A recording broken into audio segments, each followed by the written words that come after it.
नमस्कार दोस्तों, आप लोगों का अपना चैनल स्टडी वाला पर स्वागत है। दोस्तों, आज मैं आप लोगों को रेलवे एनटीपीसी का जो पेपर 10 जनवरी को सेकंड शिफ्ट में हुआ था उसमें जीएस के जितने क्वेश्चन हैं सारे क्वेश्चन को मैं कंप्लीट कराऊंगा। उसके साथ साथ जो इससे रिलेटेड और भी जानकारियां हैं उसको भी मैं कवर अप कराऊंगा। चलिए दोस्तों, शुरू करते हैं इस सेशन को। पहला क्वेश्चन है दोस्तों, पानी की कौन सी पट्टिका भारत और श्रीलंका को अलग करती है? तो कौन सी पट्टिका हो जाएगी? तो पाक जल डबरू मध्य हो जाएगी। अगला क्वेश्चन देखते हैं दोस्तों, पौधों को 5 समूहों में बांटा गया है, निम्नलिखित में से कौन एक नहीं है? तो कौन नहीं है आपका? तो प्रोटोकार्डटा नहीं है। इसके बारे में देख लेते हैं। जो 5 समूह है आपका थैलोफाइटा है, ब्रायोफाइटा है, टेरिडोफाइटा है, जिम्नोस्पर्म है और एंजियोस्पर्म है। ब्रायोफाइटा जो होता है यह पादप जगत के उभयचर होते हैं। अन्य हरे पौधे के समूहों की तुलना में उनके पास एक अनूठी अनूठी विशेषता है कि उनका स्पाइरोफाइट गैम्नोटोफाइट से जुड़ा होता है। ब्रायोफाइट भूमि में रहने वाले पहले पौधे हैं। ब्रायोफाइट में सिलेटेड स्पर्म और आर्कगोनिया मौजूद होते हैं। किसमें आर्कगोनिया मौजूद होते हैं? तो ब्रायोफाइटा में ही आया हुआ क्वेश्चन है, किसमें आर्कगोनिया मौजूद होते हैं? तो ब्रायोफाइटा में। अगला क्वेश्चन है दोस्तों, सतीश धवन अंतरिक्ष केंद्र श्रीहरिकोटा किस राज्य में स्थित है? तो किस राज्य में स्थित है? तो आंध्र प्रदेश में स्थित है। ठीक है, आगे देख लेते हैं। सतीश धवन अंतरिक्ष केंद्र आंध्र प्रदेश के श्रीहरिकोटा में स्थित है। सतीश धवन अंतरिक्ष केंद्र एक एजेंसी है जो भारतीय अंतरिक्ष कार्यक्रम के लिए लॉन्च बेसिक इंफ्रास्ट्रक्चर प्रदान करने के लिए जिम्मेदार है। इसकी स्थापना कब हुई थी? तो 1971 को स्थापना हुई थी। सतीश धवन अंतरिक्ष केंद्र या श्रीहरिकोटा एल्टीट्यूड रेंज SHAR भारतीय अंतरिक्ष अनुसंधान इसरो द्वारा संचालित एक रॉकेट केंद्र है। अगला क्वेश्चन है दोस्तों, प्राचीन काल में एक व्यक्ति को एक वस्तु के खिलाफ तौला जाता था और उस वस्तु के बराबर वजन दान के रूप में पेश किया जाता है। इस प्रथा को क्या कहा जाता है? उस प्रथा को कहा जाता था तुला भारा। क्या कहा जाता था? तुला भारा। इसके बारे में पढ़ लेते हैं। तो जल्लीकट्टू, उसके अलावा जो ऑप्शन में थे जैसे कि जल्लीकट्टू था, तो जल्लीकट्टू क्या है? तो जल्लीकट्टू एक पारंपरिक घटना है जिसमें एक बल जैसे पुलिकुलम या कांगयम नस्ल को लोगों की भीड़ में छोड़ दिया जाता है और कई मानव प्रतिभागी दोनों हाथों से बैल के पीठ पे बड़े कुबड़ को पकड़ने और उस पर लटकने का प्रयास करते हैं। बैल भागने का प्रयास करता है। उसके बाद अगला जो था थिमिथी, दक्षिण भारत में मूलतः एक हिंदू त्यौहार है जो तमिल कैलेंडर में ईपीसी महीने के दौरान मनाया जाता है। इस घटना को मनाने और द्रौपदी की पूजा करने के लिए त्यौहार मनाया जाता है। पुलिकली बाघ नृत्य केरल के लोक कलाओं में एक है। ओणम त्यौहार के चौथे दिन कलाकार अपने शरीर को बाघों की तरह पीले, लाल और काले रंग की धारियों से रंगते हैं और थकिल, उडुक्कू और चेड़ा जैसे पारंपरिक ताल वाद्यों की ताल पर नृत्य करते हैं। ठीक है, अगला है 1960 में भारत और पाकिस्तान के बीच सिंधु जल संधि किस शहर में हुई थी? तो किस शहर में हुई थी? ये हुई थी कराची में। कहाँ पे? कराची में। अगला देखते हैं दोस्तों, सिंधु जल संधि भारत और पाकिस्तान के बीच एक जल वितरण संधि है जिसपे 1960 में कराची में हस्ताक्षर हुए थे। संधि के अनुसार ब्यास, रावी और सतलज से बहने वाली पानी पर भारत का नियंत्रण होगा, जबकि पाकिस्तान को सिंधु चिनाब और झेलम, सॉरी ब्यास नहीं दोस्तों, सिंधु चिनाब और झेलम पर नियंत्रण दिया गया। ठीक, अगला जो है आपका इसमें इस संधि पर कराची में भारत के तत्कालीन प्रधानमंत्री जवाहरलाल नेहरू और पाकिस्तान के तत्कालीन राष्ट्रपति अयूब खान के द्वारा हस्ताक्षर किए गए। अगला है अक्टूबर 2020 तक भारत के निम्नलिखित में से किस प्रणाली में अभी तक एक परिचालन मेट्रो रेलवे प्रणाली नहीं है? तो कौन नहीं है वहाँ पे? तो पुणे में नहीं है। ठीक है, इसका उत्तर देखिए, उत्तर पुणे हो जाएगा। पुणे जो है मेट्रो भारत के पुणे शहर की सेवा के लिए निर्माणाधीन मेट्रो रेलवे आधारित रैपिड ट्रांजिट सिस्टम है, इसलिए पुणे मेट्रो अभी भी परिचालन में नहीं है। Uttar Pradesh metro rail corporation limited एक राज्य के स्वामित्व वाली कंपनी है जो उत्तर प्रदेश में लखनऊ मेट्रो का संचालन है। कोच्चि मेट्रो एक रैपिड ट्रांजिट केरल भारत में कोच्चि की शहर की सेवा प्रणाली है। जयपुर मेट्रो जो है राजस्थान भारत के जयपुर शहर में रैपिड ट्रांजिट सिस्टम है। ठीक, आगे है एक या दो या दो से अधिक पदार्थों का सजाती मिश्रण है। तो सजाती मिश्रण क्या होता है? तो विलयन होता है। इसके बारे में देख लेते हैं। मिश्र को दो वर्गों में वर्गीकृत किया गया है। मिश्र को कितने वर्गों में? दो वर्गों में। एक है विषमांगी मिश्र, दो या दो से अधिक रासायनिक पदार्थों का मिश्रण होता है जहाँ पे विभिन्न घटकों को दृष्टिगत रूप से पहचाना जा सकता है। समांगी मिश्रण एक प्रकार का मिश्रण होता है जिसमें जिसमें संगठन एक समान होते हैं और विलयन के प्रत्येक भाग के अणु समान गुण रखते हैं। अब उसके आगे देखते हैं, शुद्ध पदार्थों को दो भागों में बांटा गया है। तत्व तत्व जो होते हैं शुद्ध पदार्थों में केवल एक ही प्रकार के परमाणु होते हैं जिससे भौतिक या रासायनिक साधनों से दो या सरल पदार्थों में तोड़ा नहीं जा सकता। यौगिक जो होते हैं दो या दो से अधिक तत्वों से बना और एक निश्चित अनुपात में रासायनिक रूप से संयोजित शुद्ध यौगिक कहलाता है। अगला है, यदि बिल गेट्स के पास इतना रास्ता था तो विंडोज ओएस की किस नाम से जारी करने की योजना थी? किस नाम से जारी करनी? तो था इंटरफेस प्रबंधन के नाम से जारी करने की योजना थी। अगला, मार्च 1931 में हस्ताक्षरित गांधी समझौते में निम्नलिखित में क्या कहा गया? तो क्या कहा गया था? तो उसमें कहा गया था कि सविनय अवज्ञा आंदोलन को बंद कर दिया जाए। आपका ऑप्शन नंबर 4 हो जाएगा, सविनय अवज्ञा आंदोलन को बंद। बाकी ये जो कैदियों को रिहा नहीं किया जाएगा, तट के किनारे नमक का, ये सब नहीं कहा, बस ये कहा लास्ट में कि ये आपका सविनय अवज्ञा आंदोलन को बंद कर दिया जाएगा। ये 1931 के समझौते के अकॉर्डिंग हुआ था। अगला है, 5 मार्च 1931 गांधी इरविन समझौते पर हस्ताक्षर किया था। गांधी इरविन समझौता महात्मा गांधी और लॉर्ड इरविन द्वारा हस्ताक्षरित एक राजनीतिक समझौता था। इस समझौते में हस्ताक्षरित महत्वपूर्ण समझौते हैं थे। सरकार अधिकांश सविनय अवज्ञा में सेवकों को रिहा करेगी। भारतीय राष्ट्रीय कांग्रेस सविनय अवज्ञा आंदोलन को बंद कर देगी। ये आपका ऑप्शन में था। और कांग्रेस दूसरे गोलमेज सम्मेलन में भाग लेगी और नमक पे टैक्स को हटा दिया जाएगा। अगला, लॉर्ड इरविन के बारे में देख लेते हैं। तो लॉर्ड इरविन जो शासनकाल था इनका 1926 से लेकर 1931 तक था। 1928 में साइमन कमीशन भारत इन्हीं के शासनकाल में आया था। नेहरू रिपोर्ट भी 1928 में इन्हीं के शासनकाल में आई थी। लाहौर कांग्रेस का लाहौर अधिवेशन 1929 और पूर्ण स्वराज की घोषणा भी इसी के शासनकाल में हुई थी। सविनय अवज्ञा आंदोलन 1930 शुरू हुआ था। दांडी मार्च 12 मार्च 1930 को शुरू हुआ था। गांधी इरविन समझौता 5 मार्च 1931 को हुआ था। शारदा अधिनियम जो है 1929, जिनके तहत लड़कियों 14 वर्ष और लड़कों की आयु जो है 18 वर्ष की आयु जो है विवाह योग्य बढ़ाई गई। ठीक है। अगला, भारतीय परमाणु कार्यक्रम का जनक किसे माना जाता है? तो किसे माना जाता है? तो आपके हैं वो डॉक्टर होमी जहांगीर भाभा, इनके बारे में पढ़ लेते। तो होमी जहांगीर भाभा को भारतीय परमाणु कार्यक्रम के जनक के रूप में जाना जाता है। वह एक भारतीय परमाणु भौतिकी वैज्ञानिक थे जिन्होंने भाभा परमाणु अनुसंधान केंद्र और Tata institute of fundamental research की स्थापना की। अजीत कुमार मोहंती को मार्च 2019 में 3 साल की अवधि के लिए भाभा परमाणु अनुसंधान केंद्र बार्क का निदेशक के रूप में नियुक्त किया गया है। वह एक परमाणु भौतिकी विज्ञानी हैं। उन्होंने बॉम्बे यूनिवर्सिटी से पीएचडी की डिग्री हासिल की है। डॉक्टर होमी जहांगीर भाभा ने जनवरी 1954 में परमाणु ऊर्जा प्रतिष्ठान टाम्ब्रे की स्थापना की। 1966 में परमाणु ऊर्जा प्रतिष्ठान में टाम्ब्रे का नाम बदलकर भाभा परमाणु अनुसंधान केंद्र रख दिया गया।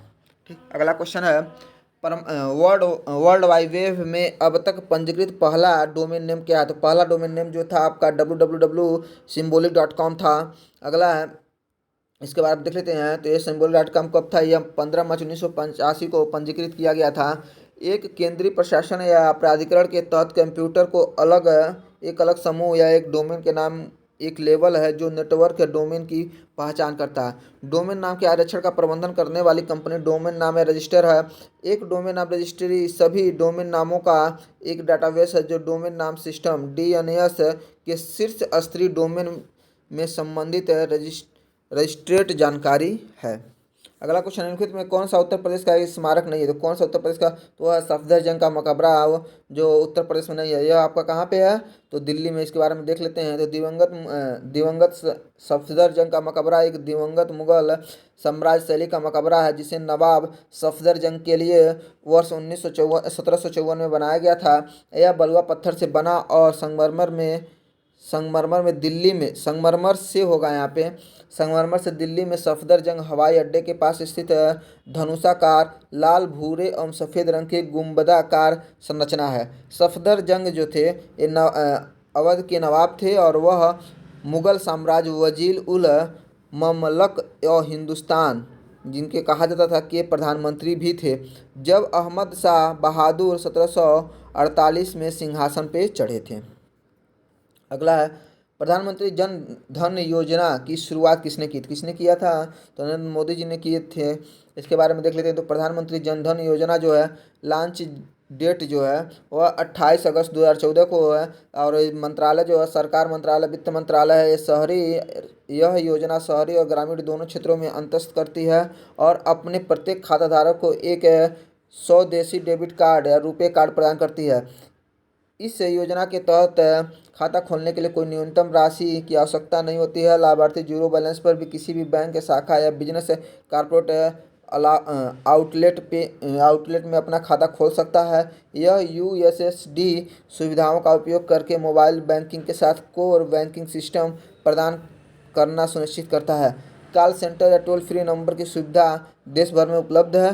प्रधानमंत्री जन धन योजना प्रत्येक लाभार्थी को बुनियादी बैंकिंग खातों के साथ एक डेबिट कार्ड के साथ इनबिल्ट दिया जाएगा। अगला जो है, मानसी चिल्लर ने किस देश में मिस वर्ल्ड 2017 का खिताब जीता था? तो किस देश में जीता था? चीन में जीता था। अगला है, विश्व का सबसे लंबा लिखित संविधान किस देश का है? तो किस देश का सबसे लंबा लिखित संविधान? तो है भारत का। अगला, भारत के संविधान के मूल रूप से 395 अनुच्छेद थे, वर्तमान में 448 अनुच्छेद है। भारत संविधान मूल रूप से अंग्रेजी में लिखा गया था। प्रेम बिहारी नारायण रायजादा ने भारतीय संविधान को हाथ से लिखा था। डॉक्टर भीमराव अम्बेडकर को भारतीय संविधान के पिता के रूप में जाना जाता है। भारतीय संविधान को 26 नवंबर 1949 को भारतीय संविधान सभा द्वारा अपनाया गया था। 26 जनवरी 1950 से प्रभावी हुआ था। स्थानीय प्रजाति पौधे और जानवरों की वे प्रजातियां हैं जो किसी विशेष क्षेत्र में मिलती हैं। किसी विशेष क्षेत्र में मिलती है तो इसे स्थानीय प्रजातियां बोला जाता है। अगला है, निम्नलिखित में से किसी स्वदेशी आंदोलन के माध्यम से औपनिवेश शासन के उग्र विरोध की वकालत नहीं की? किसने नहीं की उग्र विरोध की वकालत? तो गोपाल कृष्ण गोखले। बाकी ये तीनों जो थे, इन्हें लाल बाल पाल भी कहा जाता है। उग्र विचारधारा के समर्थक थे। अगला, निम्नलिखित में से कौन भारत का राष्ट्रीय उद्यान नहीं है? तो कौन राष्ट्रीय उद्यान नहीं है भारत का? तो सांदू राष्ट्रीय उद्यान जो है भारत का नहीं है। ये उसके बारे में देख लेते हैं। तो सांदू राष्ट्रीय उद्यान पाकिस्तान के घसेर जिले में स्थित, मतलब ये पाकिस्तान का है। इसे अक्सर दुनिया का छत कहा जाता है। इसके बारे में और देख लेते हैं जानकारी। जो टोटल भारत में उद्यानों की संख्या जो है 104 है। अधिकतम राष्ट्रीय उद्यान जो है मध्य प्रदेश में 10 है टोटल। पहला राष्ट्रीय उद्यान जो जिम कॉर्बेट था। और सबसे बड़ा राष्ट्रीय उद्यान हेमिस राष्ट्रीय उद्यान, और सबसे छोटा राष्ट्रीय उद्यान दक्षिण भूटान राष्ट्रीय उद्यान है। कौन सा सरकारी संगठन भारतीय प्रतिभूति बाजारों में सक्रिय सभी खिलाड़ियों का प्रमुख नियामक है? तो कौन है आपका?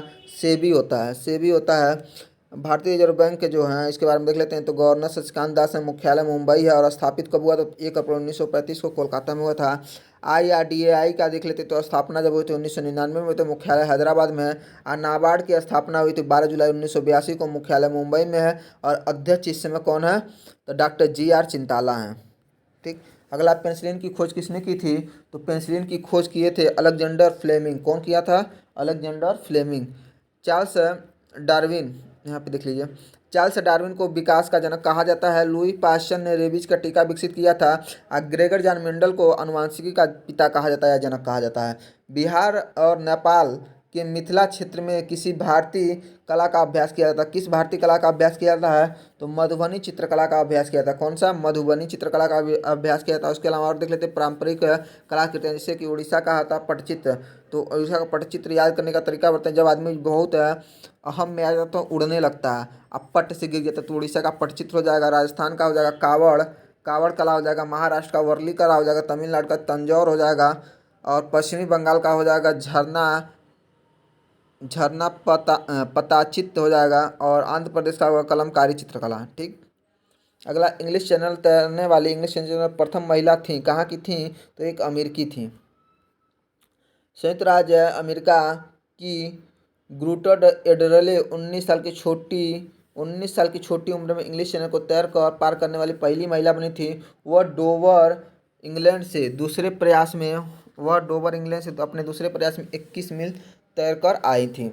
आरती शाह जो है 1959 में इंग्लिश चैनल को पार करने वाली पहली भारतीय तैराक थी। 1960 में वह चौथे सर्वोच्च नागरिक सम्मान पद्मश्री से सम्मानित हुई पहली पहली खिलाड़ी बनी और वह इक्का दुक्का भारतीय तैराक मिहिर सेन से प्रेरित थे।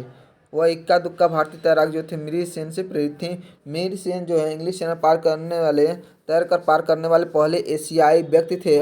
इंग्लिश चैनल उत्तर सागर को डोबर जलसमूह से जोड़ता है। मिहिर सेन जो है पाक जलसमूह में तैरने वाले पहले तैराक भी हैं। अगला है, उस विकल्प का चयन करिए जो तीसरे से उसी प्रकार संबंधित जिसका पहला। इसमें इसलिए बताना है क्योंकि ये जीएस का भी क्वेश्चन है। तो जैसे शेर जो होता है बिल्ली फैमिली से रिलेट करता है, उसी तरह से भेड़िया जो है आपका वह होता है स्वान फैमिली से रिलेट करता है। ये आपको बताना था। ठीक, अगला क्वेश्चन देखते हैं। को भारतीय स्वतंत्रता संग्राम के प्रथम संग्राम के रूप में मनाया जाता है। किसे मनाया जाता है? तो 1857 के विद्रोह को। किसको? 1857 के विद्रोह को। इसके आगे देख लेते हैं दोस्तों। भारतीय स्वतंत्रता संग्राम का पहला युद्ध जो हुआ था वर्ष 1857 में हुआ था। कब हुआ था? 1857 में हुआ था। इसे 1857 की भारतीय सिपाही विद्रोह के रूप में भी जाना जाता है। इसे बी डी सावरकर द्वारा भारतीय स्वतंत्रता का पहला युद्ध कहा जाता है। बी डी सावरकर द्वारा उन्होंने the history of the war of Indian independence नामक एक पुस्तक लिखी जिसमें उन्होंने अपने विचार व्यक्त किए और विद्रोह को भारतीय स्वतंत्रता के पहले युद्ध के रूप में घोषित किया। किसने किया? तो वी डी सावरकर ने। आगे देखते हैं। इस विद्रोह के दौरान लॉर्ड कैनिंग 1856 से 1862 के जो शासन किया था कि भारत के गवर्नर जनरल और भारत के वायसराय थे उस समय के। ठीक, रोलेट सत्याग्रह के बारे में देख लेते हैं। तो रोलेट सत्याग्रह प्रस्तावित रोलेट एक्ट 1919 के खिलाफ एक राष्ट्रव्यापी सत्याग्रह था। इसकी शुरुआत 1919 में महात्मा गांधी ने की थी। इसकी शुरुआत किसने की थी? रोलेट एक्ट की शुरुआत तो महात्मा गांधी ने। तो रोलेट एक्ट ने महात्मा गांधी जी को सही मायने में राष्ट्रीय नेता बना दिया। संथाल विद्रोह 1855 से 56 के बीच में पहला भारत में होने वाला पहला किसान विद्रोह था। विद्रोह में 1793 के अस्थायी भूमि बंदोबस्त की शुरुआत के लिए जिम्मेदार ठहराया जा सकता है। अगला है, फूड पॉइजनिंग का सबसे अधिक कारण क्या है? तो फूड पॉइजनिंग का सबसे अधिक जो कारण होता है वह होता है सूक्ष्म जीवों के द्वारा खराब किया गया भोजन खाने से होता है। कांग्रेस नेता राहुल गांधी 2019 के लोकसभा चुनाव में किस निर्वाचन क्षेत्र से लड़े थे? तो किस नेतृत्व? तो ये लड़े थे अमेठी और वायनाड से। कहाँ से? अमेठी और वायनाड से। पुनर्वन रोपण का अर्थ क्या होता है? तो इसका अर्थ दोस्तों इसी से हम निकाल लेते हैं। इसका जब संधि अलग अलग करेंगे तो इसका हो जाएगा पुनः धनवन धन रोपण, मतलब पुनः वन का रोपण करना। इसका मतलब हो जाएगा नष्ट हुए वनों को नए पेड़ लगाना। इसका ये मत समझ लीजिएगा वनों का भ्रमण या देखभाल, ऐसा कुछ नहीं होगा। ये नष्ट हुए वनों को नए पेड़ लगाना हो जाएगा। वनों का शुद्धिकरण भी नहीं होगा, वन का नया पेड़ लगाना होगा। निम्नलिखित में कौन सा असहयोग आंदोलन और खिलाफत आंदोलन का परिणाम रहा? तो क्या रहा आपका? तो इसमें देखेंगे जो असहयोग आंदोलन का सबसे महत्वपूर्ण परिणाम था वह मजदूर वर्ग कई कस्बों और शहरों से हड़ताल पे चले गए। अगला जो असहयोग आंदोलन के बारे में पढ़ लेते हैं। 1920 से फरवरी 1922 तक चलाया गया था। इसकी शुरुआत गांधी जी द्वारा जलियांवाला बाग हत्याकांड के बाद की गई। लोगों ने गैर अहिंसा का विरोध करना शुरू कर दिया और साथ ही साथ ब्रिटिश सामानों का बहिष्कार किया।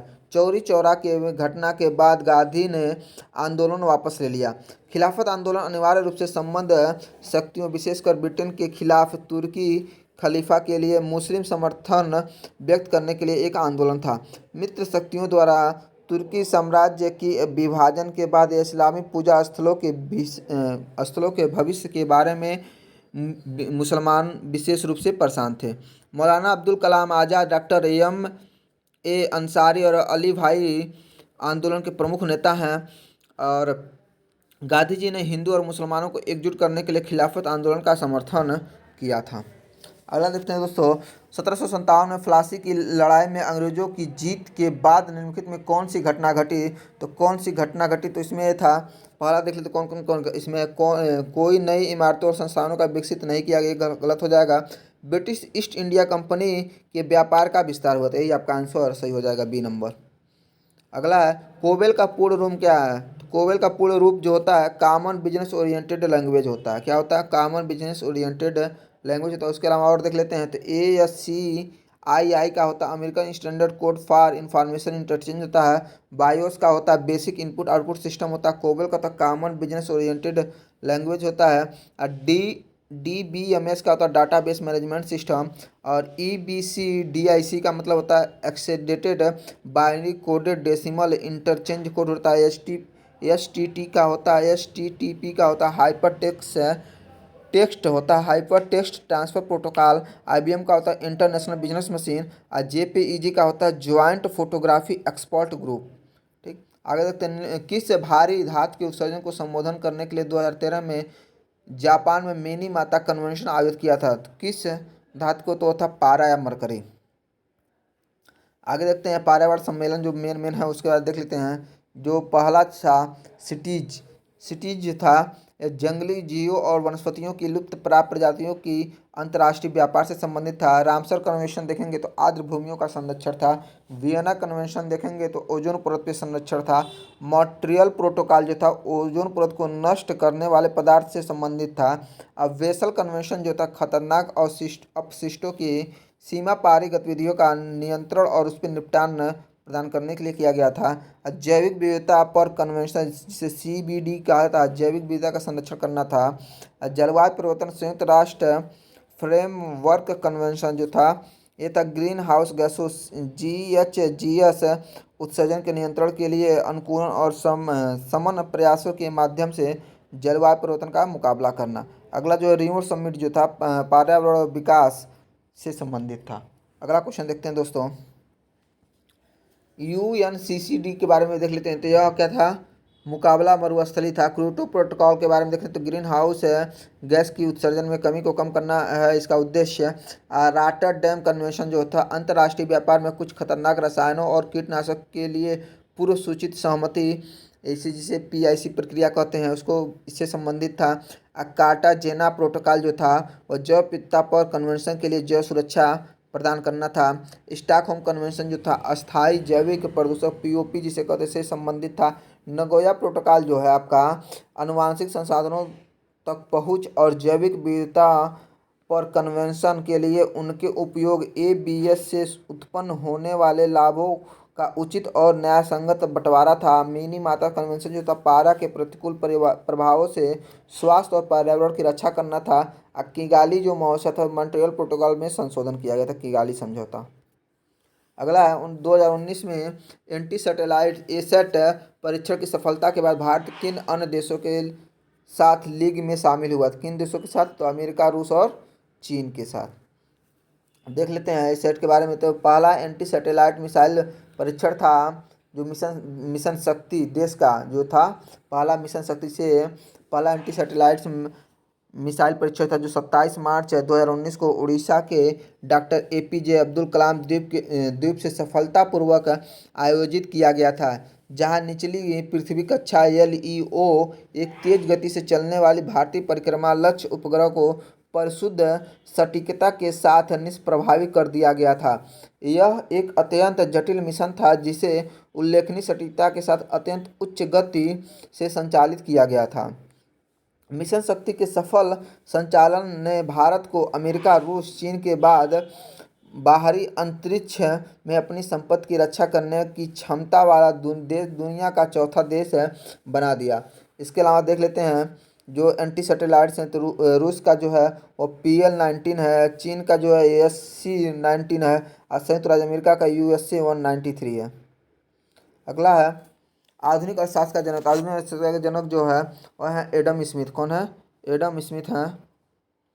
एडम स्मिथ एक स्कॉटिश अर्थशास्त्री थे। उन्होंने अर्थशास्त्र के पिता, पूंजीवाद के पिता के रूप में जाना जाता है। एडम स्मिथ के काम में शामिल है कौन कौन? नैतिक भावनाओं का सिद्धांत और राष्ट्रों के धन की प्रकृति और कारणों की जांच। अर्थशास्त्र एक सामाजिक विज्ञान है जो वस्तुओं और सेवाओं के उत्पादन और वितरण और उपभोग से संबंधित है। यह अध्ययन करता है कि कैसे व्यक्ति, व्यवसाय, सरकारें और राष्ट्र संसाधनों को आवंटित करने के तरीके के बारे में चुनाव करते हैं। अगला क्वेश्चन निम्नलिखित में कौन सा अफ्रीका में नहीं है? तो कौन सा अफ्रीका में नहीं है? तो हो जाएगा अमेजन। अमेजन जो आपका अफ्रीका में नहीं है इसके बारे में देख लेते हैं। तो अमेजन नदी जो है पानी के निर्वहन की मात्रा के मामले में दुनिया की सबसे बड़ी नदी है और दक्षिण अमेरिका की सबसे लंबी नदी है अमेजन नदी। यह दक्षिण अमेरिका महाद्वीप और Brazil, Colombia, Peru, Venezuela, Bolivia, Ecuador और गुयाना देशों से होकर बहती है। ऑरेंज नदी के बारे में देख लेते हैं। तो ऑरेंज नदी मुख्यतः दक्षिण अफ्रीका में बहती है। ऑरेंज नदी उत्तर में नामीबिया और बोत्सवाना तक फैली है। यह दक्षिण अफ्रीका की सबसे लंबी नदी है ऑरेंज नदी। नाइजर नदी के बारे में, तो नाइजर नदी जो है पश्चिम अफ्रीका में बहती है और यह अफ्रीका की तीसरी सबसे लंबी नदी है। नील नदी जो है आपका उत्तर पूर्वी अफ्रीका में उत्तर की ओर बहने वाली नदी है, दुनिया की सबसे लंबी नदी है। ठीक, अगला है, किस नवरत्न कंपनी को प्यार से विजाग स्टील कहा जाता है? तो नवरत्न कंपनी है राष्ट्रीय इस्पात निगम लिमिटेड। ब्रेकिश शब्द का इस्तेमाल किसने किया था? तो ब्रेकिश शब्द का जो इस्तेमाल किए थे वो थे पीटर वाइल्डिंग ब्रेकिश शब्द का इस्तेमाल किए थे। ठीक, अगर ये दोस्तों जो सारे क्वेश्चन को मैंने करा दिए हैं, अगर आप लोगों को अच्छा लग रहा है तो प्लीज़ मेरे चैनल को शेयर और सब्सक्राइब जरूर करिएगा। धन्यवाद दोस्तों।